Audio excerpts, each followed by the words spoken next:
주연저로 세 번째 주일 여전도의 주일에 우리에게 주신 하나님의 말씀은 구약성경 창세기 50장 15절에서 26절까지의 말씀입니다. 구약성경 81쪽입니다. 창세기 50장 15절에서 26절까지의 말씀입니다. 이 계시의 말씀을 봉독할 때 살아계신 주님의 음성을 들으실 수 있기를 바랍니다. 제가 받들어 봉독하겠습니다. 요셉의 형제들이 그들의 아버지가 죽었음을 보고 말하되 요셉이 혹시 우리를 미워하여 우리가 그에게 행한 모든 악을 다 갚지나 아니할까 하고 요셉에게 말을 전하여 이르되 당신의 아버지가 돌아가시기 전에 명령하여 이르시기를 너희는 이같이 요셉에게 이르라 내 형들이 내게 악을 행하였을지라도 이제 바라건대 그들의 허물과 죄를 용서하라 하셨나니 당신 아버지의 하나님의 종들인 우리 죄를 이제 용서하소서 하매 요셉이 그들이 그에게 하는 말을 들을 때에 울었더라. 그의 형들이 또 친히 와서 요셉의 앞에 엎드려 이르되 우리는 당신의 종들이니이다. 요셉이 그들에게 이르되 두려워하지 마소서 내가 하나님을 대신하리이까 당신들은 나를 해하려 하였으나 하나님은 그것을 선으로 바꾸사 오늘과 같이 많은 백성의 생명을 구원하게 하려 하셨나니 당신들은 두려워하지 마소서 내가 당신들과 당신들의 자녀를 기르리이다 하고 그들을 간곡한 말로 위로하였더라. 요셉이 그의 아버지의 가족과 함께 애굽에 거주하여 110세를 살며 에브라임의 자손 3대를 보았으며 므낫세의 아들 마길의 아들들도 요셉의 스라에서 양육되었더라. 요셉이 그의 형제들에게 이르되 나는 죽을 것이나 하나님이 당신들을 돌보시고 당신들을 이 땅에서 인도하여 내사 아브라함과 이삭과 야곱에게 맹세하신 땅에 이르게 하시리라 하고 요셉이 또 이스라엘 자손에게 맹세시켜 이르기를 하나님이 반드시 당신들을 돌보시리니 당신들은 여기서 내 해골을 메고 올라가겠다 하라 하였더라. 요셉이 110세의 죽음에 그들이 그의 몸에 향재료를 넣고 애굽에서 입관하였더라. 이 말씀은 살아계신 하나님의 말씀입니다. 아멘. 같이 한번 기도하겠습니다. 우리의 영혼이 굶주릴 때 자상한 염려와 섬세한 배려를 베풀어 주신 하나님 아버지, 오늘도 우리를 잊지 않으시고 하나님 아버지 집으로 초대해 주신 은혜에 진심으로 감사드립니다. 곳곳에서 자주 일어나는 사고가 우리를 불안하게 하고 우리를 두렵게 위협하지만 주님께서 함께 하시니 감사드립니다. 여호와는 나의 목자시니 내게 부족함이 없으리라 고백한 다윗의 기도가 우리의 기도 되게 하여 주시옵소서. 세상은 사망의 음침한 골짜기와 같고 사단은 삼킬 자를 찾고 있지만 주님께서 선한 막대기와 의의 지팡이로 우리를 보호해 주시고 지켜 주시옵소서. 주연저로 세 번째 주일 여전도의 주일에 우리에게 주실 하나님의 말씀을 기대합니다. 주님의 말씀을 받아들이도록 우리의 마음을 준비해 주옵소서. 우리를 잠잠케 하옵시고 주님의 말씀만이 들려지도록 역사하여 주시옵소서. 들려지는 그 말씀에 우리가 아멘하게 하시고 그 말씀 따라 복받는 능력의 삶 살도록 붙들어 주시옵소서. 우리에게 말씀하여 주시는 예수님의 이름으로 기도합니다. 아멘. 타락한 이후에 에덴 동산에서 쫓겨난 인류는 죄의 영향력이 이제 실제로 삶에서 나타납니다. 가인의 살인으로부터 가인의 후손들의 도덕적인 타락과 또 노아 시대를 포함한 바벨탑 사건에 이르기까지 하나님을 인정하지 않고 자기 의를 높이는 죄의 본성이 계속해서 쌓여가는 것입니다. 소망 없어 보이는 이런 상황 가운데서도 하나님께서는 아브라함을 부르시면서 새로운 구원의 역사를 시작하십니다. 하나님께서는 아브라함에게 복을 주시어서 복의 근원 되게 하시겠다고 약속하십니다. 아브라함을 큰 민족 되게 하고 그의 이름을 창대하게 하고 그의 순종을 통해 온 세상에 복을 주시고자 하시는 것입니다. 아브라함은 하나님께 순종하여 믿음으로 약속의 땅에 들어갑니다. 그렇지만 그 땅에 기근이 심하게 듭니다. 아브라함은 애굽으로 내려갑니다. 게다가 죽을까 두려워서 아내 사라를 누이라고 속입니다. 이 일로 약속의 땅과 약속의 자손을 통해 성취될 하나님의 약속이 위기에 빠지게 됩니다. 하지만 여러분, 아브라함을 복의 근원 삼겠다는 하나님의 뜻을 이루는 데는 이 아브라함의 죄가 걸림돌이 되지 않습니다. 창세기 15장에서 하나님께서는 아브라함 자손이 하늘의 뭇별처럼 셀 수 없이 많을 것이라고 약속하십니다. 아브라함은 하나님을 믿었고 여호와 하나님께서는 그것을 의로 여겨주셨습니다. 하나님께서는 언약을 맺으시면서 재물을 반으로 쪼개 그 재물 사이를 홀로 지나가십니다. 아브라함과 세운 언약을 반드시 지키겠다는 하나님의 의지의 표명입니다. 그런데 여러분, 하나님의 이런 약속이 있었음에도 불구하고 아브라함은 하나님의 약속을 이루시는 날을 기다리지 못했습니다. 인간적인 방법을 사용합니다. 하갈을 통해 아들을 얻는 지름길을 택하는 것입니다. 여기서 우리는 놀라운 사실 앞에 서게 됩니다. 다른 종교는 인간의 추함을, 비도덕한 부분들을 감추려고 애를 씁니다. 거기에 반해서 성서는 아브라함의 나약함과 추함을 그대로 드러내 보여줍니다. 여러분, 그것은 우리 모두의 내면의 추함을 그대로 하나님 앞에 드러내기 위함입니다. 우리의 실존을 그대로 드러내는 것입니다. 죄인의 모습 그대로를 드러내시는 것입니다. 이 모든 추함과 나약함과 더러움에도 불구하고 하나님께서는 아브라함을 끝까지 포기하지 아니하시고 그를 구원의 도구로 빚어 가십니다. 한 가지는 분명합니다. 하란의 변두리, 그 유목민의 천막 그 너머 밤이면 밤마다 별들의 틈새를 뚫고 밤의 침묵을 깨시고 거대한 우주로부터 그러나 세미한 음성으로 다가오는, 말씀하시는 그 세미한 음성 앞에 겸손히 경청하는 한 사람, 그 사람이 아브라함이었습니다. 하란의 수많은 우상들은 말을 하지 못하는 신들이었습니다. 죽은 신들이었습니다. 그러나 말씀하시는 하나님, 우리가 보고 만질 수는 없지만 말씀하시는 그분, 살아계신 그분이 참 하나님이시기에 아브라함은 모든 것을 포기할 수 있었고 모든 것을 내어놓을 수 있었습니다. 세상은 갈수록 예수 믿는 사람들을 놀려댑니다. 아직도 교회 다니는 사람이 있구나, 아직도 쓸데없는 짓 하고 있는 사람들이 있구나. 이런 소리 가운데서도, 삶의 여러 가지 고난과 어려움 가운데서도 조용히 말씀에 귀를 기울이며 오늘 나에게 무슨 말씀을 하시는지 경청하며 그 말씀을 따라 한 걸음씩 한 걸음씩 천국을 향해 나아가는 믿음의 사람이 있습니다. 저와 여러분이 바로 그 믿음의 사람인 줄로 믿습니다. 여러분, 그 믿음의 사람들 때문에 하나님의 구원의 복음이 사마리아와 땅끝까지 증거되어지는 것입니다. 우리를 통해, 우리 교회를 통해 하나님의 복음이 땅끝까지 증거되어질 줄로 믿습니다. 말씀을 잘 보십시오. 여러분, 성서에 등장하는 위대한 인물들은 오류 없이 살아간 사람들이 아닙니다. 그들도 우리와 똑같은 성경을 가진 인간이었기 때문에 때로는 비겁합니다. 때로는 무모합니다. 그러나 그들은 하나님의 책망이 있을 때 엎드려 회개합니다. 중요한 선택의 기로에 섰을 때 믿음으로 응답합니다. 여러분, 성공적인 삶이란 내게 일어나는 일들이 항상 평안하고 행복하고 순조롭게 이루어지는 삶이 아닙니다.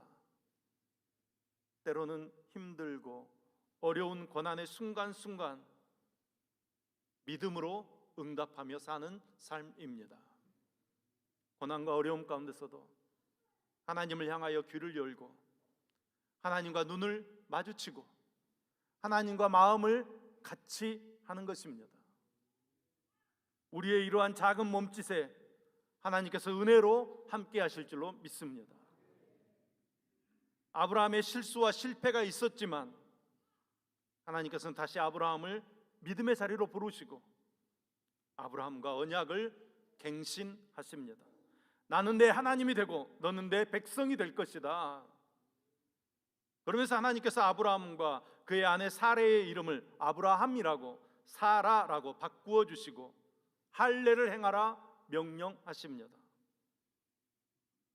아브라함과 그의 후손은 자신들이 하나님께 속한 백성이고 하나님께만 순종하도록 선택된 백성이었다는 사실을 몸에다가 새기는 것입니다. 그리고 나서 창세기 21장에 드디어 이삭이 태어납니다. 하나님의 약속이 이루어지는 것입니다.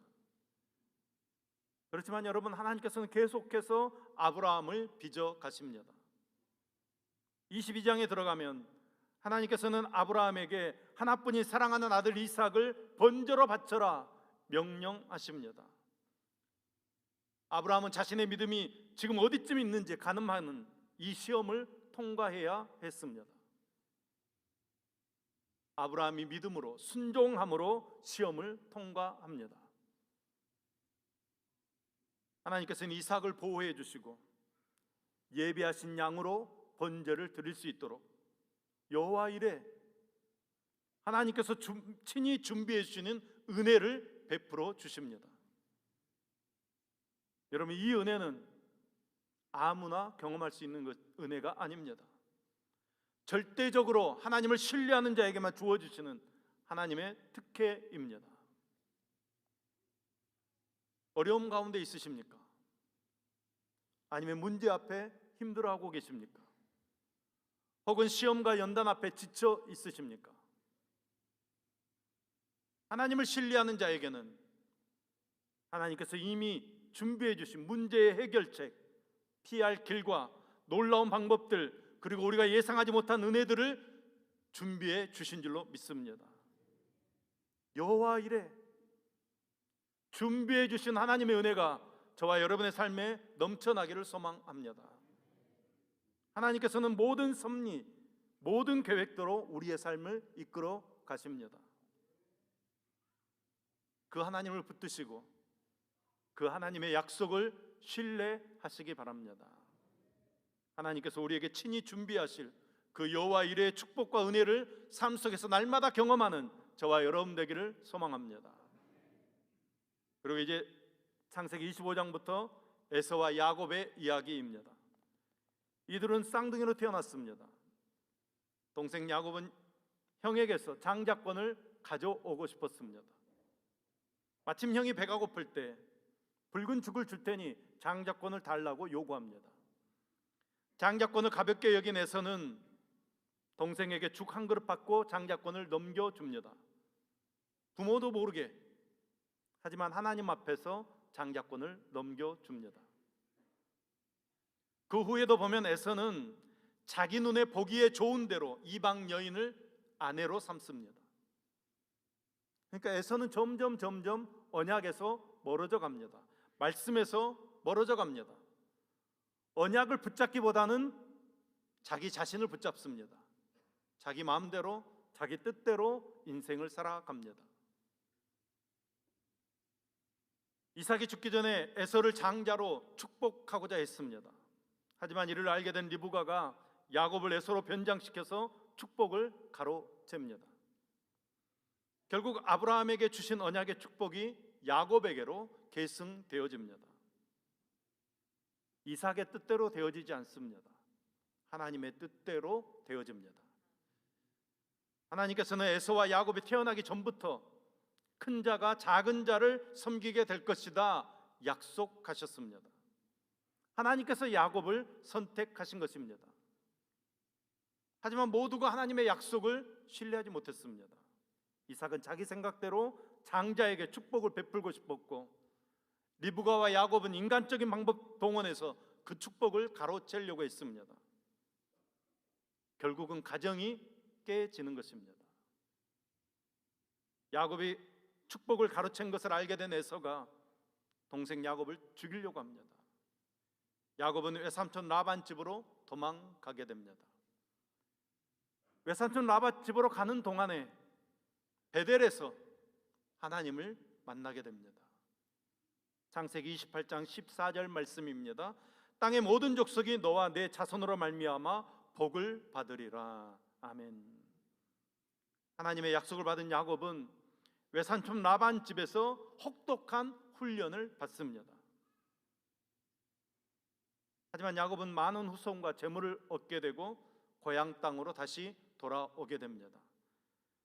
야곱이 고향으로 돌아오는 길에 에서와 대면하는 일로 야복강가에서 하나님과 씨름합니다. 그리고 야곱의 이름을 이스라엘이라고 바꾸어 줍니다. 37장부터 50장까지 야곱의 가족들의 이야기에서 우리가 야곱의 가족들의 이야기를 볼 수 있습니다. 야곱의 가족들의 이야기는 주로 야곱의 두 아들 요셉과 유다의 이야기입니다. 야곱은 자기가 사랑했던 라헬에게서 태어난 요셉과 베냐민을 사랑했습니다. 나머지 아들들보다 편애했습니다. 요셉이 꿈을 꿉니다.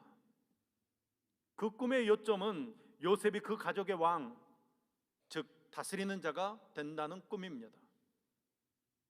이 꿈은 하나님의 계시입니다. 하지만 이 꿈을 싫어했던 형들은 요셉이 아버지 심부름으로 광야에 있던 형들에게, 양을 치고 있던 형들에게 심부름을 왔을 때 이 요셉을 구덩이에 빠뜨려 버립니다. 요셉을 죽이기로 작정한 것입니다. 하나님의 뜻에 반항하는 것입니다. 이들의 행동은 바벨탑 사건과 다르지 않습니다. 내 뜻대로, 내 마음대로 살려고 하는 것입니다. 오늘 우리들과도 별로 다르지 않습니다. 내가 좋은 대로, 내가 편한 대로 그렇게 살려고 하는 것입니다. 그러나 여러분, 역사는 하나님의 뜻대로 이루어집니다. 마침 이스마엘 상인들이 지나갈 때 유다가 요셉을 팔아버리자 제안합니다. 유다의 제안대로 요셉은 은 20에 노예로 팔리게 됩니다.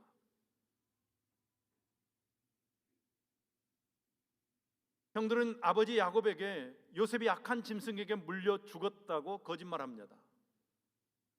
이렇게 야곱은 자식들 때문에 말년에 괴로운 인생을 살아가게 됩니다. 야곱의 자식들은 요셉을 팔아넘김으로 큰 죄를 짓게 됩니다. 다시 한번 이스라엘의 가족이 깨지는 것입니다. 애굽에 팔린 요셉은 하나님께서 함께 하심으로 보디발의 집에서 가정 총무가 되어집니다. 하지만 보디발의 아내의 모함으로 다시 감옥에 갇히게 됩니다. 이 감옥에서도 하나님께서 함께 하심으로 간수장의 신임을 얻고 죄수들을 돌보는 일을 맡아서 하게 됩니다. 감옥에서 요셉은 술 맡은 관원장과 떡 굽는 관원장의 꿈을 해석해 줍니다.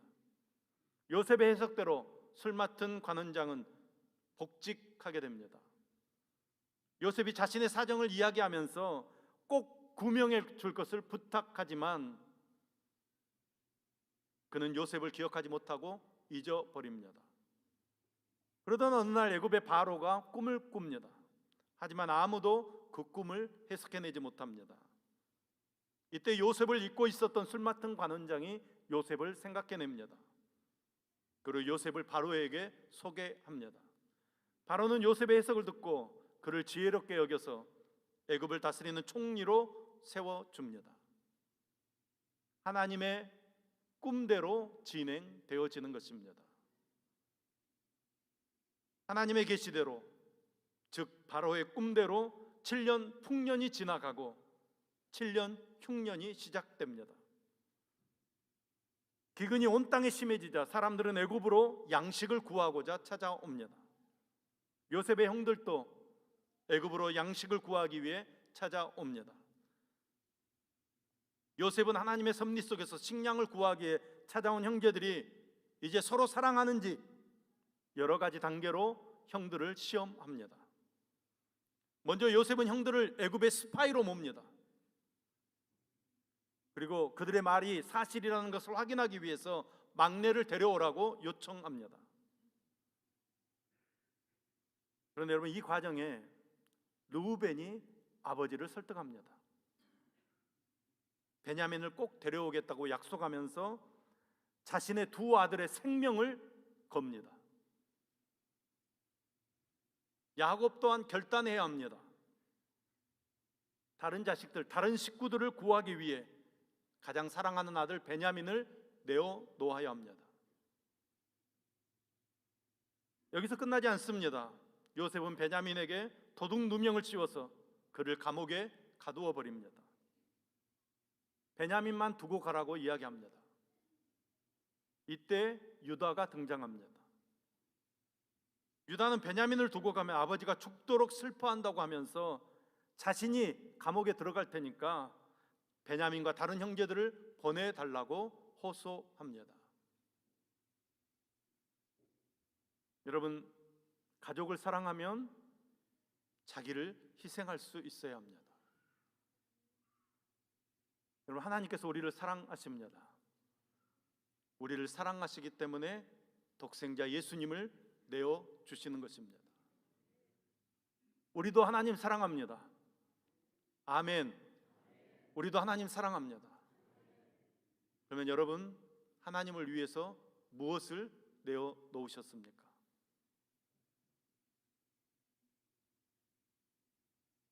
형제들이 이렇게 사랑하는 모습을 요셉이 보게 됩니다. 결국은 감정을 억누르지 못하고 자신이 그들의 동생인 것을 밝힙니다. 이후에 요셉과 아버지가 다시 만나게 됩니다.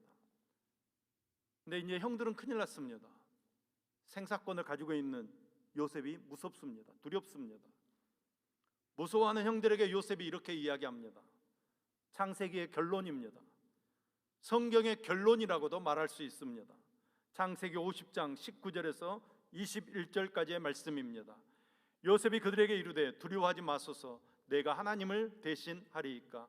당신들은 나를 해하려 하였으나 하나님은 그것을 선으로 바꾸사 오늘과 같이 많은 백성의 생명을 구원하게 하시려 하셨나니 당신들은 두려워하지 마소서, 내가 당신들과 당신들의 자녀를 기르리이다 하고 그들을 간곡한 말로 위로하였더라. 아멘, 아멘. 내가 하나님을 대신하리이까. 여러분, 내 뜻이 이루어지는 것이 아닙니다. 하나님의 뜻이 이루어집니다. 하나님께서는 모든 악한 것들, 모든 어려움들, 모든 힘든 문제들 다 사용하셔서 하나님의 뜻, 하나님의 선을 이루어 가시는 것입니다. 창세기는 세상을 창조하신 사건으로 시작해서 요셉의 죽음과 함께 야곱, 즉 이스라엘의 자녀들이 애굽에 머물게 된 이야기로 끝을 맺습니다. 아브라함에게 하신 언약이 이삭을 통해 또 야곱을 통해 요셉을 통해 이루어져 가는 것입니다. 창세기는 인간에게 불행을 가져다 준 타락의 사건과 죄의 역사를 언급하며 시작되었습니다.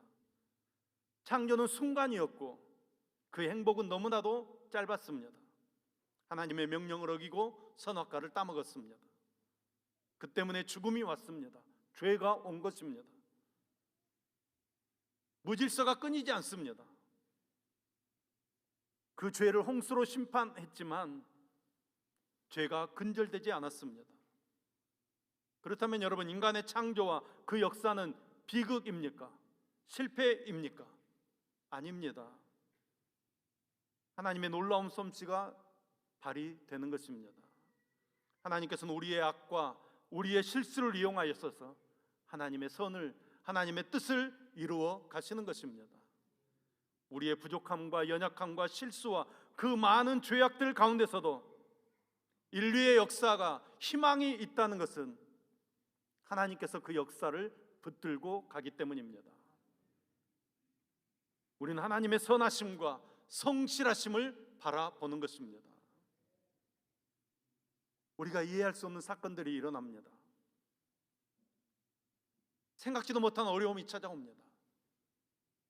그러나 여러분, 우리를 통해 선을 이루시는 하나님을 바라봐야 합니다.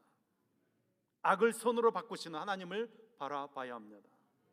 우리의 실수를 이용하셔서 멋진 작품을 만들어 가시는 하나님을 바라볼 수 있기를 소망합니다.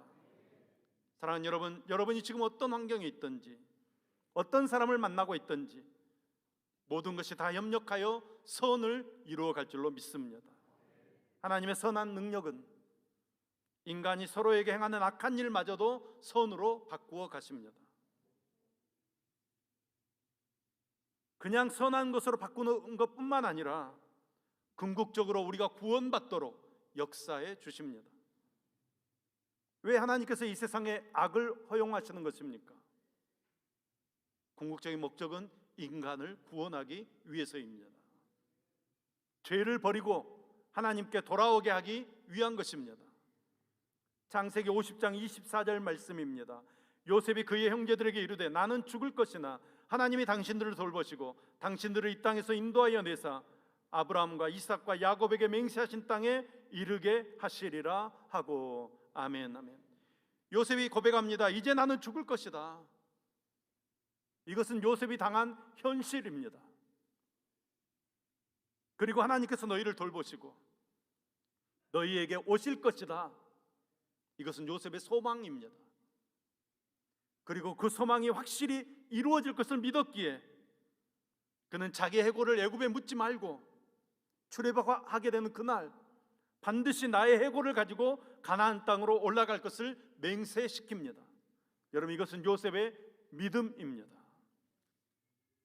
이렇게 요셉의 죽음으로 창세기는 끝이 나지만 죽음이 끝이 아니라 그 죽음에서 벗어날 수 있는 길이 있다는 것을 말해주는 책이 출애굽기입니다.